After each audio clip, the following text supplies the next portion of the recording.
Guild Wars 1 and Guild Wars 2 don't get enough credit, and that's just objective truth, and I'm here to sort of begin to rectify that, and that's all that I can do. I've already tried re-recording this a few times, realizing this could be like an infinitely long video. I don't think I'm really quite prepared for that. So what this is going to be is a glorified list video of all of the innovations that occurred individually between Guild Wars 1 and Guild Wars 2, as well as sort of collaboratively, like combined the world building and the IP that is Guild Wars from ArenaNet. What they've done to the gaming sphere has really only been a net positive, and yet people haven't exactly spotlighted it. You know, critics maybe acclaim these games, but then don't really give it the justice it deserves for how impactful they actually were, and at least has been proven over time. So that is exactly what I'm doing today. I want to talk about a franchise that deserves so much more recognition for how it actually shaped modern video games, and that is not just MMOs or MOBAs or action RPGs, but honestly generally live service games.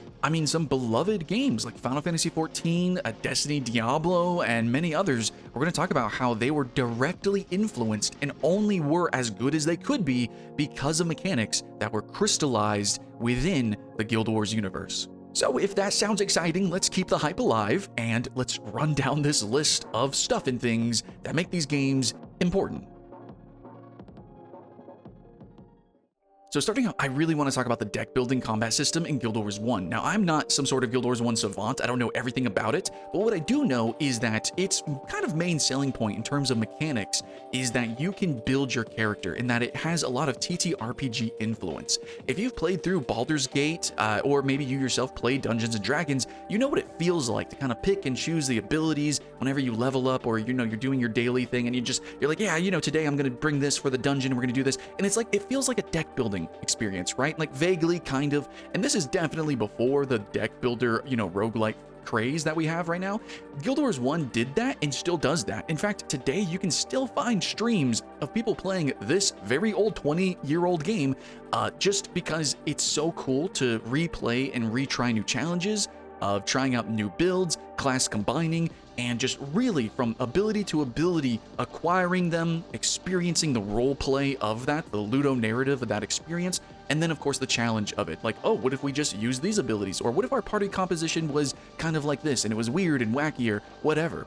Guild Wars 1 was really special in that way, especially at a time when we had more and more MMOs following more of the World of Warcraft approach, which was like, you pick a class and you're going to do that one thing. You're stuck in whatever role and whatever abilities you have, that's what you're going to do. And there's nothing wrong with that. It's just there was something special about the way Guild Wars 1 did it to such an extent, really giving such freedom, which now, today, is only paralleled or maybe comparable, and maybe even debatably so, is it? With games like Elder Scrolls Online. Now, Guild Wars 2 even is nowhere near as specifically individually customizable, though it does have a lot of that. It's still, if you play Guild Wars 2, just know Guild Wars 1 is even more so. I mean, even games like Albion Online and Path of Exile, while they have their own twists and turns, which is really great, definitely has some inspiration from Guild Wars 1 and this idea and the success of that game being able to get away with that and the balancing and how it all operates. Albion Online, they attach it to the armor. Path of Exile has that crazy insane gem and like skill tree system, and that's cool, and that's what we want to see. Elder Scrolls Online is definitely way more specifically like just drag and drop those exact abilities, but Guild Wars 1 still is actually special in the way that you acquire the abilities. It's not simply from leveling up, it's not just simply from going to a single trainer. There is like this sort of questing and adventure aspect to acquiring these abilities where you have to achieve something and then you've earned the ability, and that's really freaking cool. I like that, and I know that a lot of TTRPGs will actually have milestone leveling to kind of synthesize that experience as well. The next really cool innovative thing from Guild Wars 1 is Programmable AI teammates. This is before Dragon Age. This is before a lot of RPGs. Single player would even kind of do things like this, but especially when it comes to online games. Now, for me personally, a time that I really enjoyed this mechanic was in Monster Hunter Rise. I genuinely actually kind of preferred to play, and it's in the expansion, if you didn't get to the expansion of Rise, you can actually have like this whole sort of system where you unlock and are able to have party members join you, and they actually talk with each other and they interact with each other, and that's really cool. So I like to see it expanded in that way, and if you play Baldur's Gate, you kind of get it, you know, like the different characters, the party composition, all that's really cool. But yeah, I mean, Guild Wars 1 let you do that.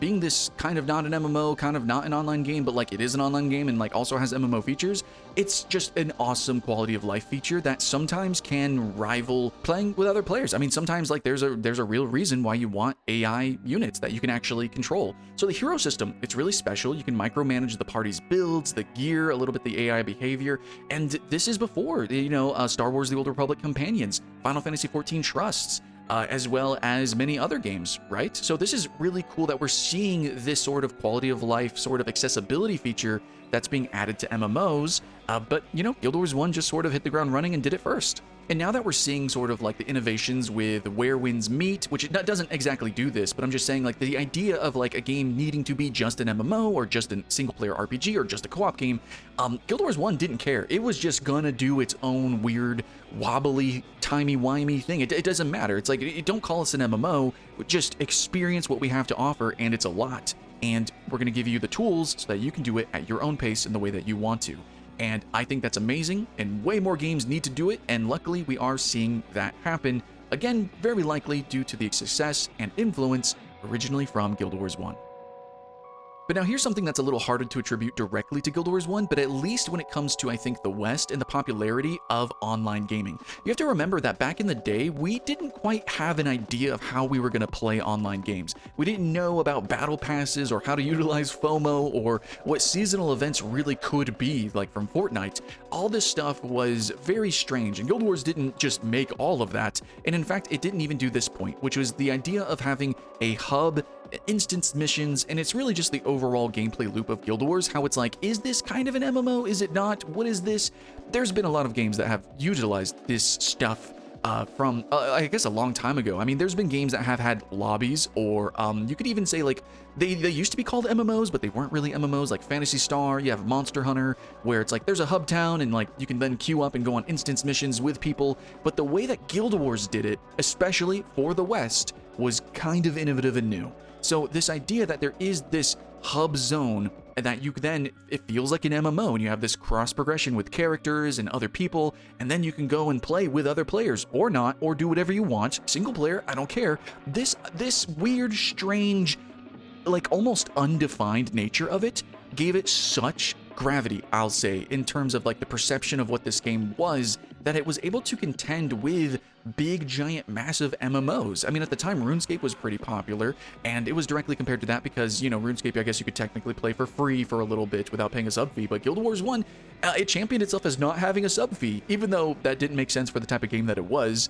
But in an era of like, Xbox Live and World of Warcraft, it was punching that far up. It was like, hey man, you know what? We're just as cool and big and epic as these games. And it was able to sort of do this, like, sort of sneakily through this strange online experience that it had. And I really want to see more games like that. Nowadays, we do have games like Grand Theft Auto Online, again, Where Winds Meet, and we're starting to see more and more MMO or MMO-lites, I want to say, like Destiny, where it does this weird thing where, Fallout 76 and survival games. Is it an MMO? Is it not an MMO?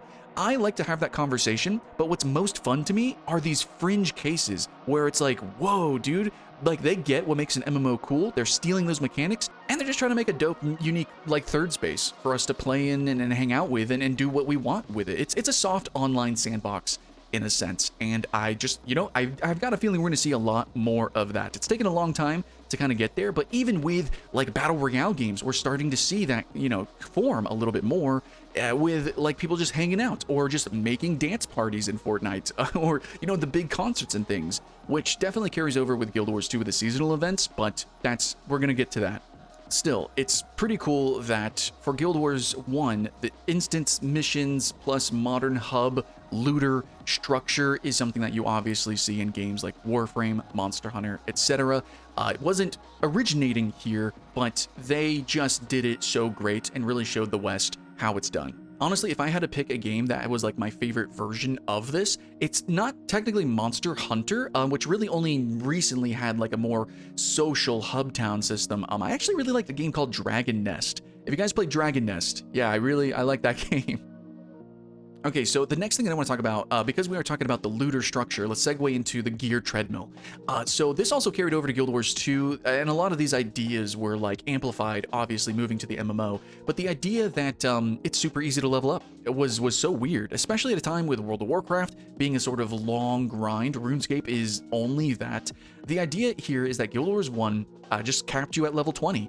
And that's like level 20. That's like World of Warcraft level 20. Like, it just takes a few hours or just like a little bit of time. Maybe if it's your first, type of game like this ever, like just a weekend, you're going to be level 20. But being level 20 isn't the end of the game. Like, you know what I mean? Like, it's kind of like, that's like a soft little story, little tutorial, and then now you're ready for like the end game. So that's it. Level 20 permanently. And the power came with build crafting, lots of unlocks, synergy concepts, strategy. It's not about item level. It's not about just like forcing you into like endgame raids or grinding until you can finally play the real game. It's not like that. And the game isn't all about stat inflation. It's like, let's get everyone on parity, and then from there, you get to play the real game, which obviously has a lot of focus on the customization and the roleplay. So it is the philosophical predecessor to what you would even call now horizontal progression inside of MMO games. This is a little bit kind like Destiny does this a little bit. Guild Wars 2 is obviously famous, and there's like any element that you've ever seen in a game that I honestly, I think this was the original concept of horizontal progression, period. I mean, I don't know if it even existed before this. Everything else was very, very grind oriented. It was either a game like Halo where it's just everyone is fair and that's it, or it's a game like an MMO where it's like it's just progression until you don't anymore, until the next expansion. So again, even today, you can find people still playing the game and challenging themselves with unique builds, and PvP back in the day was really engrossing.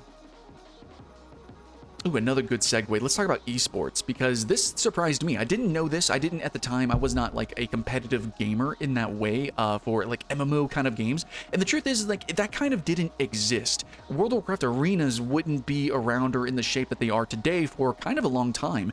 League of Legends, and in ranking as we know it now with the esports, that kind of stuff was not quite formed. But Guild Wars 1, I mean, with the name Guild Wars, right? The PvP I knew was a thing, but I had no idea until research with this video. They basically, they kind of did a lot. Observer mode, automated tournaments, guild versus guild ratings. This was 2005, guys. Just once again, this is 20 years ago. WoW didn't get arenas until 2007. They didn't have spectator tools for a really long time for a lot of games. And I know that it was like unfathomable, when a game finally added elements like that. And I think it even took years and years for many popular known sport games. I'm talking shooters, which is what my element was. And that took them for a while to get these sort of mechanics. And Guild Wars just hit the ground running with stuff like that. Its ranking system was really innovative as well, and that's something that's kind of a driving force for a lot of people who play League of Legends, Marvel Rivals. I myself, I love to champion. I'm like, yeah, dude, I reached Celestial 2, I'm 0.01% top of the world of Marvel Rivals. It's just really dope, and it helps us play with people who are good, it helps us get gooder, and it helps everyone. And I really do think that in some soft, small way, that Guild Wars 1 did prop up grassroots, in a sense, the very concept of online competitive gaming, player versus player content, especially when it comes to like MMO style gameplay. Yeah, I think that was Guild Wars. So in the end, I am realizing that this video could drag on for a long time if I also include Guild Wars 2. So I would love to do a sequel successor video, which might be even bigger because I have significantly more time in Guild Wars 2. And also, Guild Wars 2 is, as a proper MMO, has been tremendously impactful to the scene, and I would love to talk about that. So if this video can get some likes and attention and whatever, YouTube algorithmic stuff, then I would love to do that. And I would love to chase that with you guys. Also, Guild Wars 2 is like one of the only MMOs that we regularly do these like game invasions for, and I would love to start a new one too. If you guys want to get into that, please join the video game party club. Maybe we'll set that up and we'll start fresh, run through it, do the dungeons, get to the end game, because the base game is completely free. And yeah, man, there is so much cool stuff about that game, which I guess we have to wait for the next video to talk about. But anyways, Guild Wars as a whole has done a lot of big important things that I just don't think people realize. And hopefully now you can see and look back and, maybe even if the game you were on the fence, like, I don't know if I'm going to get the Reforged or not, I think we should, because it feels to us, our culture as nerds on the internet, it feels important. And I think it was. So let's enjoy whatever's happening here with the resurgence of this IP. and let's have a lot of fun. Let's keep the hype alive. My name's Skylent. Subscribe and stuff, and I'll see you again next time.